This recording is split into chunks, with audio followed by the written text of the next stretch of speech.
America, Iran మధ్య కాల్పుల విరమణ ఒప్పందం కుదిరినప్పటికీ భారతదేశంలో లిక్విఫైడ్ పెట్రోలియం గ్యాస్ సరఫరాపై అనిశ్చితి కొనసాగే అవకాశాలున్నాయని ప్రభుత్వ అధికారి ఒకరు హెచ్చరించారు. అంతర్జాతీయంగా ముడి చమురు ధరలు క్రమంగా తగ్గుముఖం పడుతున్నా వంట గ్యాస్ లభ్యత మాత్రం ఇప్పట్లో సాధారణ స్థితికి వచ్చేలా కనిపించడం లేదు. గల్ఫ్ దేశాల్లోని గ్యాస్ ఉత్పత్తి కేంద్రాలకు జరిగిన నష్టంపై స్పష్టత లేకపోవడమే ఇందుకు ప్రధాన కారణంగా మారుతోంది.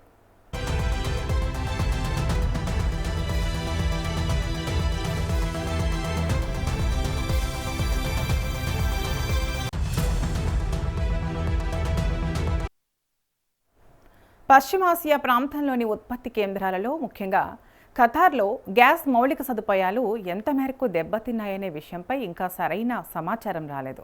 దీంతో అంతర్జాతీయంగా ఎల్పీజీ ధరలు దీర్ఘకాలం పాటు అధికంగానే కొనసాగే ప్రమాదం ఉంది.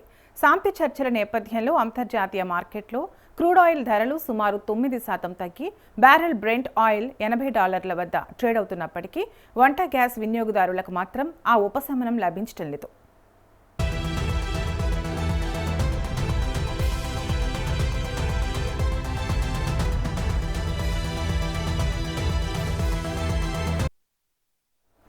పశ్చిమాసియా సంక్షోభం ప్రారంభమైన ఫిబ్రవరి 28 నుంచి దేశంలో గృహావసరాల వంట గ్యాస్ ధరలు భారీగా పెరిగాయి.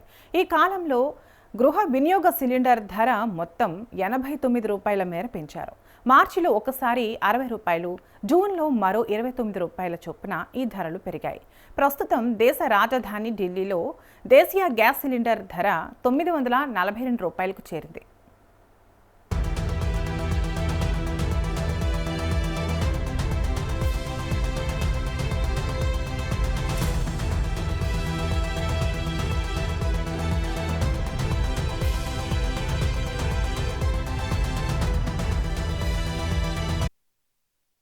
మరోవైపు వ్యాపార అవసరాలకు ఉపయోగించే కమర్షియల్ సిలిండర్ల ధర మార్చిలో ఉన్న $1,884 నుంచి ఏకంగా $3,100కు పెరిగింది. గల్ఫ్ దేశాల్లో ఉద్రిక్తతలు మొదలవ్వక ముందు భారత్ తన ఎల్పీజీ అవసరాలలో దాదాపు 60% వాటాను Qatar, UAE, Saudi Arabia, Kuwait వంటి దేశాల నుంచే దిగుమతి చేసుకునేదని కేంద్ర పెట్రోలియం శాఖ మంత్రి హర్దీప్ సింగ్ పూరి గతంలో వెల్లడించారు. అయితే ప్రస్తుత అనిశ్చితి నేపథ్యంలో దేశీయ అవసరాల కోసం America, Norway, Canada, Algeria, Russia వంటి ప్రత్యామ్నాయ దేశాల నుంచి భారత్ గ్యాస్ దిగుమతులను వేగంగా పెంచింది.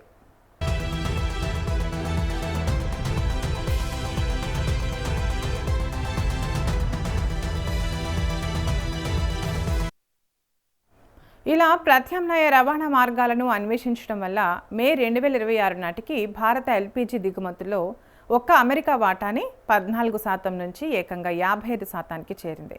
అయినప్పటికీ సుదూర దేశాల నుంచి దిగుమతి చేసుకోవడం వల్ల రవాణా ఖర్చులు పెరిగి ధరలు ప్రియంగానే ఉన్నాయి. గల్ఫ్ దేశాలలో గ్యాస్ ఉత్పత్తి సాధారణ స్థితికి చేరుకుని సరఫరా పెరిగితే తప్ప దేశీయ మార్కెట్లో గ్యాస్ ధరలు తగ్గవని నిపుణులు అభిప్రాయపడుతున్నారు. దీనివల్ల సామాన్యుల బడ్జెట్పై ఈ భారం మరికొంతకాలం కొనసాగేలా కనిపిస్తోంది.